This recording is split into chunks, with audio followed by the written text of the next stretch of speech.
We're so fortunate to have had, in our generation, one of the great Sephardic leaders and rabbinic figures of our time, Rav Shalom Massas, who was not only the chief rabbi of all of Morocco in the 1970s, was invited later on by Rabbi Yosef to be the chief rabbi of the holy city of Yerushalayim.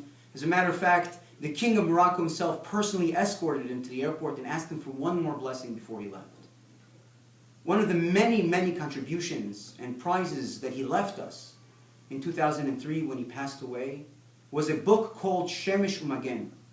In there is a compilement of so many of the Shelot V'Tshuvot, the responses, the letters that he received from people all over the world, asking him questions, his opinion on specific halachic issues.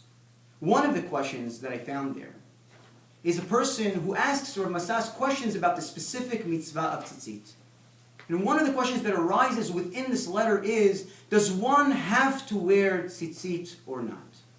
Rav Massas, in his beautiful and simplistic way, simply refers to him to Shulchan Aruch in Siman Chet in Orach Chaim, which the undisputed decision is that the only time that one has to wear tzitzit is if he actually puts on an article of clothing that has four corners, etc. If it requires tzitzit, then he has to put it on. But if he didn't, bitel mitzvah tzitzit, then you're simply in violation of disregarding and not paying attention to the mitzvah of tzitzit. Unlike tefillin, which one has to search for and look for the opportunity to don tefillin and put them on, tzitzit is something that really one is only required once the article of clothing is set on him, then it has to have tzitzit.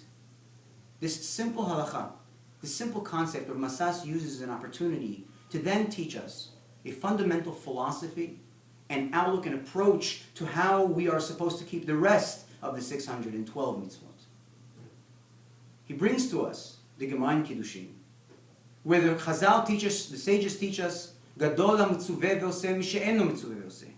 Greater is one who fulfills a mitzvah when he's commanded to do so than someone who volunteers and does it even though he's not commanded to do so. The reason that's given for it is because one who's commanded to do a mitzvah has also with him a yetzirah, an evil inclination by definition that's telling him don't do it. Versus someone who's volunteering doesn't have the yetzirah. He's not commanded in the first place to do it. But one could ask the question, after all, there's something great, there's something beautiful about someone who volunteers to do something even though they don't have to do it. Rav Massas tells us that while Chazal determined that one is slightly greater than the other, in the mitzvah of tzitzit, you have a third phenomenon, the greatest of them all. You have a concept of a mitzvah, a commandment that we are commanded to do, but that one volunteers to do. It's a commandment that we volunteer to perform. Tzitzit, which is equated to all of the Torah, as we recite every day, through tzitzit, we will remember and upkeep all the mitzvot. The mitzvah of tzitzit is unique in that it teaches us the approach that we should have to all the mitzvot. It's a commandment.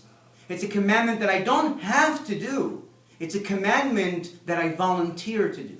I look for that beged, for that four-cornered garment every morning and place it on me because I want to be commanded in the mitzvah of tzitzit.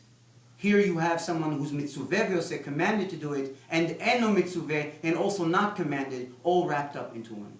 This is the approach to Torah.